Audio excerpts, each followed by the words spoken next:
Bowl almost here, just 48 hours, a little more than 48 hours away. If you still need more ways to play the game between the Chiefs and the Eagles, guess what? You're in luck because Mark Zinno and I are here. Each of us will be giving out a prop on this show, and we will be doing it like only we can. Plus, we've got a look at Friday night college hoops as well. Biggest game on the board, St. John's and UConn. Mark Zinno, it was another winning day on the show yesterday. We went 2-1. Our best bet was a very fine play. San Francisco, the Dons, still undefeated at home. They beat St. Mary's outright. That was also a client play for me. Despite somebody disparaging me in the comments section, I had the over in the Celtics Mavs. That had about 3,000 points scored in the one, so that was a winner as well. I know you were very disgusted, though, about how Maryland came out shooting against Ohio State. And you wanted to rant about that. Yes! Number one, go get the Morning Wager Super Bowl package, okay? It's Friday. Go get the Morning Wager Super Bowl package. We're going to give you more props today. So all in total, of the 7 we give you in the package, with today, you'll have 9 Morning Wager Super Bowl bets for your pleasure. And I'm here for your pleasure. Just thought I'd say that. I've heard. What was not pleasurable last night was the Maryland first half. Look, I think this too, and I feel like you're compelled to go back and evaluate your handicap after the game when it goes wrong. Like go back and look at we talked about this earlier in the week. Go back and look at what you missed, what you should have seen, or why your handicap was wrong. I mean, it's as simple to say that Maryland shooting 60% from the field in the first half. Like if you would have told me, right, that Maryland in the first half would go 1 for 7 from 3, okay, and they would hold Ohio State in the first half to 32 points, I'd be like, oh, we're going to stay under. This would be like 32-30 when it's done. Oh, Maryland just happened to make every other shot in 8 of 12 free throws in the first half. So, I mean, there's not much I can really do. I just expected Ohio State's defense to be a lot better. They couldn't slow down Maryland. In retrospect, should I have played the full game under that stayed under? Probably, because the regression for Maryland came in the second half. I expected it to come full game, and it didn't. And they shot the lights out for the first 20 minutes, and the regression came because in the second half of that game, guys, if you weren't splitting that in half, after shooting 60% in the first half, shot 36% in the second. And we're still only 2 or 7 from 3. So they were 3 or 14 from downtown for the game, which is not good, right? So, 3 of 13. So, they just simply did not, the regression came too late for me. I'm rambling now, but I just, that was kind of. You were rambling a little bit. I'm a little confused where you're going with this. I was debating whether or not to point out that I did a video on that game as well yesterday here on the WagerTalk YouTube channel. I put over your excellent breakdown, although you just sort of did an autopsy on your own handicap there, talked about why you ultimately were wrong. I put over your excellent breakdown when I did a video on the game. And Ohio State, that now makes it 10 of the last 11 times we've seen an unranked home favorite against a top 25 team. The unranked home favorite is won. Although if you had Ohio State, that was a very fortunate cover with the bank in 3 at the end. All right. That was last night. Let's get to the Super Bowl because that is what everyone is talking about in the United States of America and even abroad, dare I say. They are talking about the Super Bowl. Isiah Pacheco is a player that you want to focus on here. And you like him over his reception total. Yeah. 1.5 receptions or 2+ receptions. I think you get this at plus money. Here's the thing, and here's sort of what we've seen unfold. Just kind of the background, right? Isiah Pacheco was the lead back. He gets hurt in week 2, right? And we don't see him again until the end of November. So he was a guy in the first 2 games of the year, 15 carries, 19 carries, right? Then he was slowly worked back in after the injury. He did have 2 games against the Chargers and against the Browns. Again, teams that weren't playoff teams, 14 carries and 13. Well, the Chargers were a playoff team. 13 carries there. But then it tailed off in the last 2 games of the regular season. And Kareem Hunt became the guy that was getting the lion's share of the carries. You look at the playoff game. He only had 5 carries against Houston. He only had 5 carries against Buffalo. Clearly, again, Kareem Hunt, the game script dictated that he was going to be the guy. This is a very fast and physical Eagles defense here. In each of those games in the postseason, he got a target and he caught 2 passes against the Buffalo Bills. I would say part of the reason why he didn't catch or get another target against Houston was because Kansas City was never really in threat of losing that game, right? They were in full control the whole time. And so the game script didn't call for it. I think when you're getting a back and forth game and you got to open up your playbook a little bit to try to catch the other team sleeping, this is where Pacheco out of the backfield in the passing game starts to become a reliable option here. Again, 2 receptions, 2 targets a week. Don't care for how many yards, but they want to get the ball in his hands. And 5 touches for him on the ground is not enough. And I think that Andy Reid knows that. And so what he'll do is he'll find a way to get him the ball in the passing game here. Chasing a little plus money, but I think it's worth it in this spot, given the fact that I believe the game is going to be more high scoring. I think the pace is going to be faster. I think odds makers, as I've said all week long, with opening that total at 48.5, 49, told you that 2 of the best defenses would total that high. Yeah, it's going to be more high scoring than you think. So that's kind of the game script that I've put together for me. Certainly could see a different one materializing, but that's the one I think that gives us the most outs. And in this case here, we get Isiah Pacheco over 1.5 or 2+ receptions for the game at plus money. Isiah Pacheco over 1.5 receptions. Smash that like button if you agree. Now, Mark Zinno, I was on WagerTalk today on Wednesday. And I gave out a very program on the network after this one. Yes, I was speaking with distant second, way behind. Yes, I was speaking with our good friend Joe Ranieri against him on that program. Yeah, it was like Secretariat and then the next horse. It's just way second. You know, I'm done. This is my turn. You did your half of the double play. Now it's time for mine. Okay, I was on. You know, everyone's going to comment on how frustrated you just got. Literally, you just went, is he done yet? Like, you're literally, more of a showman. I wasn't really frustrated. I was just trying to convey frustration. Secretly, I don't care. All right. Anyway, I was on WagerTalk today. This is a very good transition because Joe Ranieri, our good friend, and Dan Alexander, our other good friend, they both came at me when I gave out a very unpopular prop on that show. I often, walk the wrong way, go contrarian. I said Patrick Mahomes, longest rush under 13.5 yards. Okay, that's going to make for an uncomfortable 3+ hour viewing experience because every time he drops back to pass, you're going to be worried that he scrambles and breaks one. I don't think he will. Well, guess what? I have another unpopular player prop I am going to share for you. And yes, Dan Alexander is already ready to shovel dirt on my grave because I like Saquon Barkley under 112.5 rushing yards. Why do I like that? Because look, as you may have heard, the Kansas City Chiefs defense has not allowed any running back to go for 100 yards this season against them. One player did go for over 100 yards against them. That was Lamar Jackson back in week 1. However, only 4 opposing running backs this season, Mark, have gone for 60+ yards against this Chiefs defense. You look at their playoff history, obviously it is a well-decorated playoff history. The Chiefs defense has not allowed a single 100-yard rusher in any of their last 18 playoff games. Now, Saquon Barkley is as good as it comes at the running back position. Could he get to 100 yards? Okay. Yeah, maybe he could. I don't think he's going to get to 113, though. And to that point, have you looked at this? Maybe Dan knows this. Maybe he doesn't. Flash that back on the screen, Dan, if you already know this. There has not been an 100+ yard rusher in the Super Bowl since Dominic Rhodes did it in 2006. Remember that Super Bowl? Devin Hester returned the opening kickoff. I covered that Super Bowl in the rain. In the rain. Excuse me. I sat in the rain in Miami and covered that Super Bowl. It was really annoying.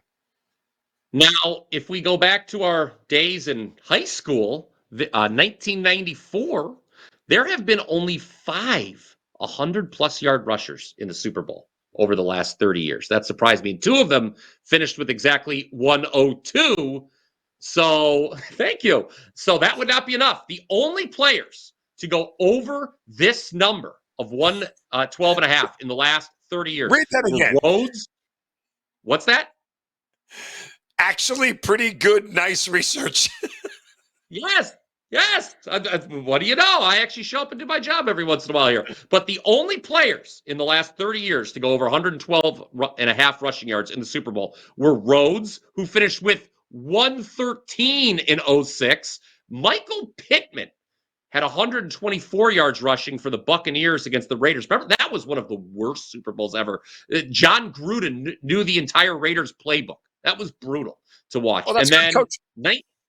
yeah, well, yeah, it was also stupidity by Al Davis, but that's a different story for a different day. The other one, Terrell Davis had 157 rush. I know John Gruden is kind of a douche. Terrell No, he Davis was had talking about you. 157 yards rushing in 1997. No, I don't believe he was. I think he was talking about John Gruden. How many Super Bowls are you going to recap here? Is this really necessary for your handicap? Yes, all of them. Bottom line, Saquon Barkley, under 112 and a half rushing yards. And I don't like those faces John Gruden makes. I'm a football guy. I don't like him. I think John Gruden's a great coach. He's bad at emailing, but I think he's a great coach. Yeah, was not good at email. Not good at email. Not good at email. Bad on the fly all button. Not what you want to do. No, not at all. Bad with faces. I don't. Oh man! I joke. There are two people laughing at that. There are three people laughing right now at that joke. Both of them, two of them are on the screen. The other one's the one who just put it on the screen. Look, if you're going to give out a review on food or beverage, you probably should finish the plate or drink the whole beverage. And Brian Powers of the opinion that some people who give out reviews don't do that. They don't. This is a blackberry sparkling water, by the way, since you and Dan always love to make fun of things I drink. Put it in the comment section below so I can laugh at it. No, I'm going to deny it no matter who they say. All right. That's the let's talk about the Super Bowl package. Now, you liked Isiah Pacheco over 1.5 receptions, and I summarized every single Super Bowl in history. That's what we've done so far. All right. No, Saquon Barkley under 112.5 rushing yards. All right. You see it on the screen. You get every single Super Bowl play from the Morning Wager duo, Mark Zinno and myself, for just $69. 7 plays in total. 4 from Mark, 3 from myself. We each have a 5% max bet on the game. Max bet 5% plays normally will run you $35. So if you would buy them both at $70, you're basically getting 5 plays for free at that point.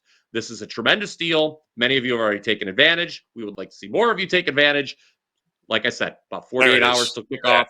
Got plenty of time. You see the great runs in there. How do you resist that?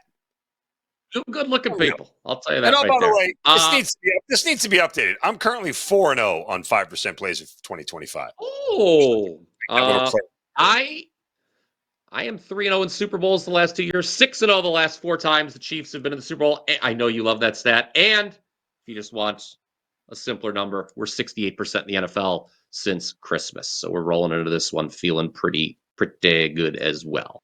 So get the package, for God's sake. I think this will be just our last time that we're going to hype it.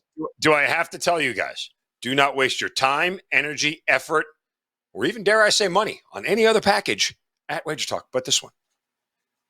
This is the only one you need to go get. That's it. I don't think there's another dime you can spend that has this value. I don't think that. People spend dimes anymore. When was the last time you spent a dime? When was the last time you took a dime out of your pocket and paid something with it? That's something I'd like to know. Please comment down below with your stories about spending dimes. I put it in the donation bucket at church. Sure, built a new pew with that. I mean, I got some loose change. Give it to the kiddies. They all run up there and throw it in there. I do my tithing separately, but the kids like to put money in the bucket. You are a very spiritual man, Mark Zinno. Speaking of spiritual, St. John's. That's I'm not a religious. I don't know. I don't know who St. John was. I know though that the basketball team is very good this year. They're playing UConn tonight. This is going to be our show best bet for Friday. It's on Fox. Big time game. Big time. Some morning steam on UConn. Liam McNeely. It sounds like he's going to be back for the Huskies, but Mark, the problem with laying 4 with UConn in this game is that St. John's has not lost a game by more than 3 points all year.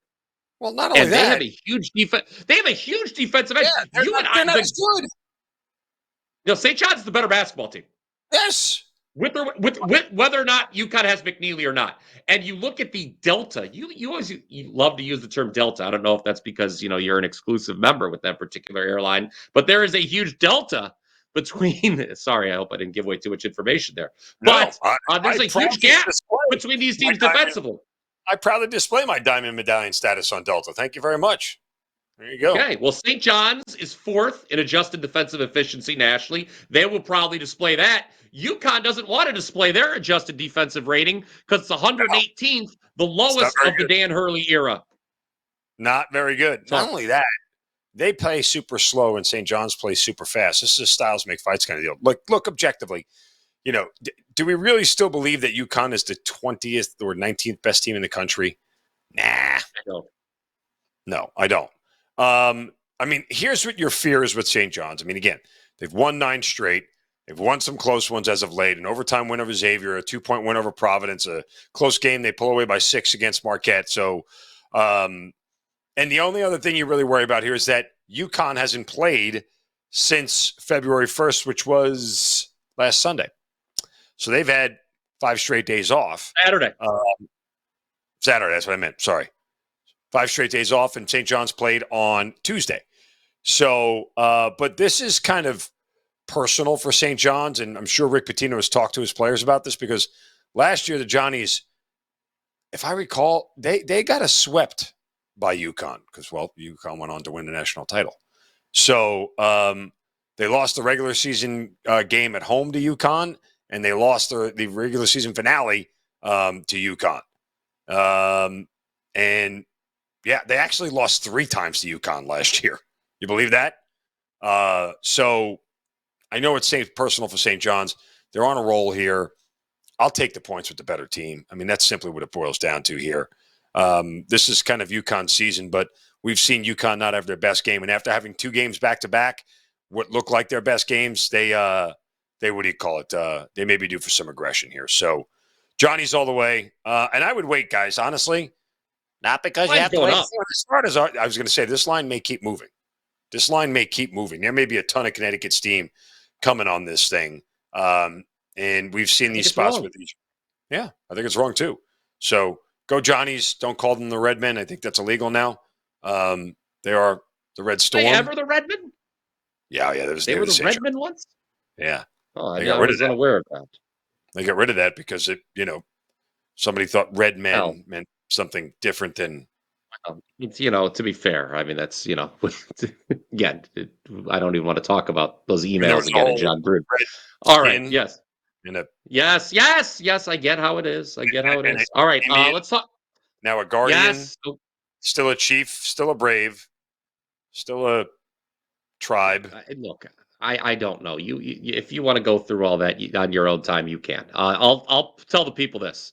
2 of those 3 wins UConn had over St. John's last year were by 5 points or less. And knowing St. John's last year, they probably blew a halftime lead. As a matter of fact, the game they led it 2 of them at half, yeah.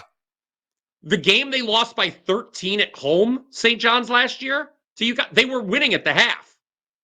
They were winning at the half in the first game by 6. I'm going to look at all of these. They were not winning at the half in the big. They were winning at the half in 2 of them. Yeah, both regular season games. They were winning at the half. Right. Very good. Johnny. Very good.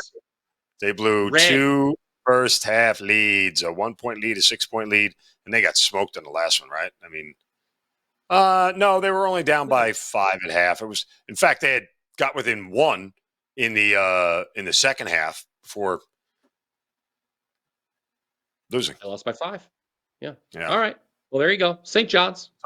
So if we do some comparative analysis here, the better UConn team last year beat them by 5 and beat them by 4, right? They did beat them by 13, right? So but again, St. John's was winning at the half. Yes, this worst UConn team should not be able to do that at all. Oh, again, what did I say at the outset? St. John's has not lost a game by more than 3 points all year. In fact, St. John's was up with 13 minutes left in the second half of that game. They lost by 13. They fell apart late in that game. You love Rick Pitino, don't you? I mean, listen, anybody who can is willing to go through a public extortion case, given what he had done, yeah, why not? I mean, that takes guts. Just don't stay after an Italian restaurant with him, I guess. Anyway, all right, that's going to do it. Smash that like button. No one last call comes in. Get out. Yes. Are you on Wager Talk last call, by the way, tomorrow, or am I, or am I just? I'll promote the show. Oh, you're not. Okay, we'll watch it anyway. It's a good. It's a fine show hosted by our good friend Kelly Stewart. Okay. Buy that morning wager package for the Super Bowl. Yay! Have you smashed that like button already? If not, shame on you. I'll be at your house with a bat. That's aggressive. Comment down below with any thoughts you may have on the Super Bowl or UConn St. John's. Make sure you're subscribed to the Wager Talk YouTube channel. It's very important. There's a lot of videos dropping. That way you get instant notifications if you have clicked subscribe. So if you haven't done that, do it now. Very simple. There's a button that says subscribe. You push it. And then head on over to either wt.buzz/BP or wt.buzz/MZ to pick up that Super Bowl package. Nice 2-0 sweep for yours truly. Not only did I have San Francisco yesterday, had Liverpool over their team total. I know you're a big EFL Cup guy. Nobody. Premier League on pause while they do the Cup. Stop stroking yourself. They should care, but they don't. Stop stroking yourself. Well, they do, I believe. Liverpool. Would you like me to remind everybody how many units I'm up since January 1st? Oh, the units. Well, I'll tell you, Lord knows you love talking about your unit. I'll tell you that much. I mean, it's a good size. It's a good size unit. On that note, it's time for the weekend. I think. And is it? God knows what Mark Zinno and his units will be doing this weekend. Hopefully going up. We will be watching. Yes, we'll be watching the Super Bowl. I believe you go to wt.buzz/hymns for that. All right. Let's catch some. That's not a real website, everybody. Until next time, let's catch the tickets.